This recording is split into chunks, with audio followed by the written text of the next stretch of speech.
আসসালামু আলাইকুম রহমতুল্লাহি বারাকাতুহু। আজকে আমরা সার্বিয়া বর্ডারের উদ্দেশ্যে যাচ্ছি। সার্বিয়া বর্ডারে বলতে বসনিয়া হার্জেগোভিনা দেশের একটি গ্রাম আছে, কারাক্কা জেব্রোনিক। ওই গ্রামে আমাদের কিছু কাজ আছে, মানে ওই শহরটাতে। তো শহরের আজকে কাছ থেকে আপনাদের দেখাবো যে বসনিয়া হার্জেগোভিনা এবং সার্বিয়া কতটুক কাছাকাছি মানে রাষ্ট্রটা। তো আজকে এই যে গাড়ি, তো আমি লোকেশন দেখাচ্ছি যে আমাদের কত ঘন্টা লাগবে ওখানে পৌঁছিতে। তো আপনারা ভিডিওটা দেখতে থাকবেন, তাহলে বুঝতে পারবেন যে বসনিয়া হার্জেগোভিনা দেশের আমরা যে শহর থাকি এখান থেকে সার্বিয়া যেতে কত সময় লাগে। তো আজকের ভিডিওটা হার করার কারণ হয়েছে আমার দেশি ভাইয়েরা মেলাইগুলা সবাই জানতে চাইছে যে বসনিয়া হার্জেগোভিনা এবং সার্বিয়া আসলে বর্ডারের আশেপাশে বা কতটুক দূরত্ব, এটা কতটুক দূরাদূরি, যে খুব কাছাকাছি না অনেক দূরাদূরি। হয়তো অনেকেই জানে, অনেকেই জানে না। তো যারা জানে না তাদের জন্য ভিডিওটা খুব ইজিভাবেই। তো আমরা যেখানে যাচ্ছি এটা নাম তো বললাম যে জেব্রোনিক কারাক্কা। তো এটা সার্বিয়া বর্ডার এবং বসনিয়া বর্ডার একটাই, মাঝখানে একটা নদী আছে। তো নদীটা থাকার কারণেই এতটুকু দূরত্ব। তো ইতিমধ্যেই আর ভিডিওগুলো দেখে থাকেন আপনারা যে বসনিয়া হার্জেগোভিনা দেশের মানুষ সবাই বাইরে, দেখাচ্ছে যে ইতালি বলেন, ফ্রান্স বলেন, জার্মানি বলেন, এরা বেশিরভাগই সব বাইরে থাকে। তো সে কারণে ওদের ঘরগালা, বাড়ি ঘরগালা সবই বেশিরভাগই ফাঁকা, মানুষজন দেখা যায় না।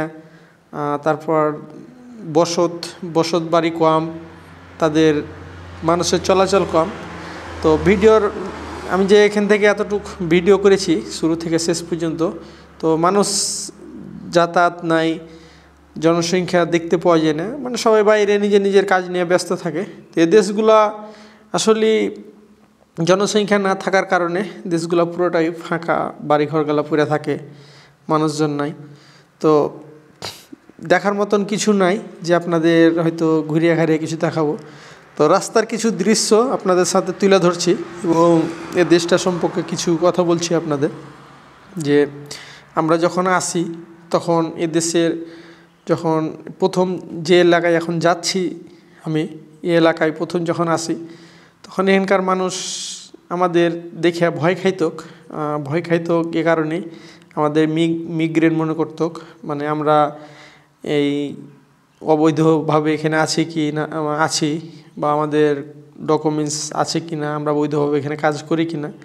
তারা এই বিষয়গুলো আমাদের সাথে মানে অন্যরকমভাবে তারা তাকাইত। যখন ওদের সাথে মিশতে লাগলো, ওদের সাথে উঠা বসা মানুষ জানাজানি হয় যে এখানে বাংলাদেশি মানুষ আসছে দেশে, তারা বৈধভাবে কাজ করছে, যখন মিডিয়াতে প্রচার হয় তখন তাদের সাথে একটা আন্তরিকতা এবং মিশার একটা প্রসেস তৈরি হয় এবং তাদের সাথে উঠা বসা, তারা জানাজানি হওয়ার পর ভিতরে মায়া এবং আন্তরিকতা তৈরি হয়েছে। তো বিষয়টা হয়েছে বসনিয়া হার্জেগোভিনা এবং সার্বিয়া। এটা হয়তো আপনারা জানেন যে এটা যুদ্ধ বিধ্বংস দেশ হওয়ার কারণে বসনিয়া এবং সার্বিয়া হয়তো যুদ্ধ হয়েছিল। তো সেক্ষেত্রে এদেশের মানুষ আর বসনিয়া হার্জেগোভিনা দেশের মানুষ এবং সার্বিয়ার মানুষ আসলে এপার ওপার হইতে গেলে তাদের কি লাগে, ভিসা লাগে কি না, বা তারা কিভাবে যাতায়াত করে, এই বিষয়টা হয়তো আপনাদের সাথে ক্লিয়ার বললে কিন্তু বুঝতে পারবেন। তো আমি একটা উদাহরণ দিই, আমি যার সাথে কাজ করেছি এর আগে, আমি তার একটা বর্ণনা দিলে হয়তো আপনারা বুঝতে পারবেন। কারণ আমাদের যে ইন্ডিয়া এবং বাংলাদেশ, হয়তো আগে পূর্ব পাকিস্তান এবং পশ্চিম পাকিস্তান যেরকম ছিল, এরকম বসনিয়া এবং সার্বিয়া সে একই অবস্থায় ছিল। তো আমি যার সাথে কাজ করতাম, তো উনার বাবা এবং উনার মা হচ্ছে সার্বিয়ান এবং উনি থাকে এখন বসনিয়া হার্জেগোভিনা। তো উনি বলে যে আমি প্রায় মাসে একবার দুইবার ওর বাবা মায়ের কাছে যাই এবং তাদের সাথে দেখা করে আসে।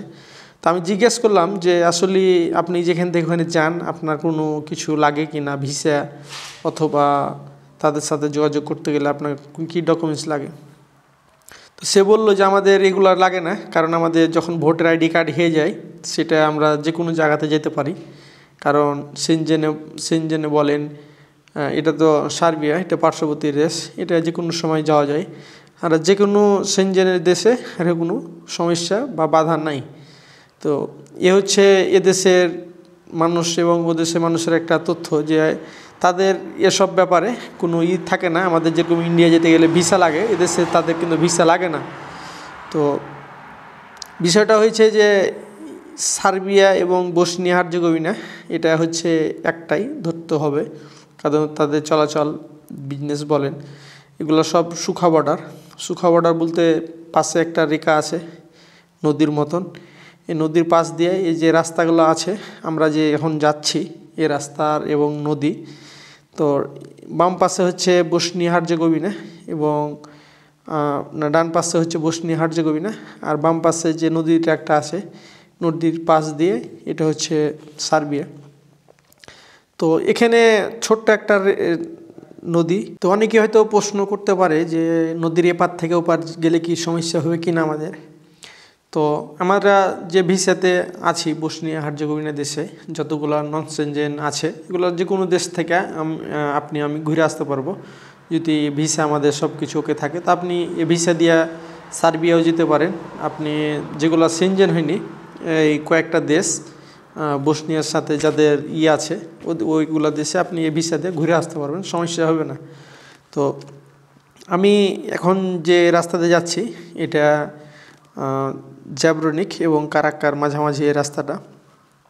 আর বাম পাশে যেটা নদী দেখতে পাইছেন এতটুক নদী, ও পাশে হচ্ছে সার্বিয়া, এ পাশে হচ্ছে বসনিয়া হার্জেগোভিনা। তো এই রাস্তাটা প্রায় মোটামুটি অনেক দূর, প্রায় মোটামুটি 20-25 কিলো এভাবেই এ রাস্তার নদীর বর্ডারের পাশ দিয়ে এভাবেই যায়। দুই পাশে পাহাড়, ডান পাশেও পাহাড় আছে অল্প সরজমিন, বাম পাশেও অল্প সরজমিন হয়ে এরকম পাহাড়। দুই পাশে পাহাড় দেখে যখন আমার একটা কথা মনে পড়লো, যখন আমি বাংলাদেশ থেকে বসনিয়া হার্জেগোভিনা দেশে আসার জন্যে যখন প্লেনে আমি আসছি তুরস্ক হয়ে বসনিয়া হার্জেগোভিনা। তো যখন তুরস্কর প্লেনে উঠি, যখন বসনিয়া হার্জেগোভিনা দেশের মাঝামাঝি বা এরকম ল্যান্ড করবে, এরকম কিছু জায়গা থেকে যখন নিচ দিকে তাকাই সব দেখি ছোট ছোট জঙ্গলের ভিতরে বাড়ি ঘর, এরকম একটা ব্যাপার দেখা যাচ্ছে। তো মনের ভিতরে একটা ভয় তখন প্রথমে যখন দেখে তখন ভয় যে কোন জঙ্গলে এসে আমাদের এভাবে থাকতে হবে এরকম পরিস্থিতি। তো যখন এয়ারপোর্টে নামলাম তখন ফাঁকার ভিতরে, এদেশের এয়ারপোর্টটা ফাঁকার ভিতরে, তো ওরকম বিল্ডিং নাই, বা শুনেছি যে ইউরোপের দেশগুলোতে এয়ারপোর্টগুলো অনেক ঝাঁকঝাঁকালো হয়, অনেক সুন্দর হয়। তো এটা এয়ারপোর্ট দেখে মনের ভিতরে একটা দুশ্চিন্তায় চলে আসছিলো যে কোন দেশে আসলাম, যে দেশে এয়ারপোর্ট এরকম, রাস্তাঘাট এরকম। তো মনের ভিতরে একটা দুঃখ বা মনের ভিতরে একটা দুশ্চিন্তা আসতে লাগলো। আবার এয়ারপোর্ট থেকে বাইরে হওয়ার পর যখন এদেশের রাস্তার আঁকাবাঁকা রাস্তা, পাহাড়ের কোল ঘিসা রাস্তা, যখন এই রাস্তাগুলা আসি আমাদের এই শহরের উদ্দেশ্যে যখন আসি, তখন অনেকগুলো পাহাড়ের উপর দিয়ে এই রাস্তাগুলো দিয়ে আসতে হয়। তো তখন আমি যখন আসি তখন কিন্তু বরফ পড়েছিল চারি সাইড, চতুর্দিক সাদা ফর্সা হয়েছিল, সেরকম গাছপালায় ছিল না, পাতা ছিল না, শুকনা। তো মনের ভিতরে একটা ভয় কাজ করতো তখন, যে কোন দেশে আসলাম, এমন একটা দেশে আসলাম যে এখানে বাড়ি ঘর মানুষজন কিছুই নেই, এরকম একটা দুশ্চিন্তা মনের ভিতরে একটা ভয় কাজ করতো।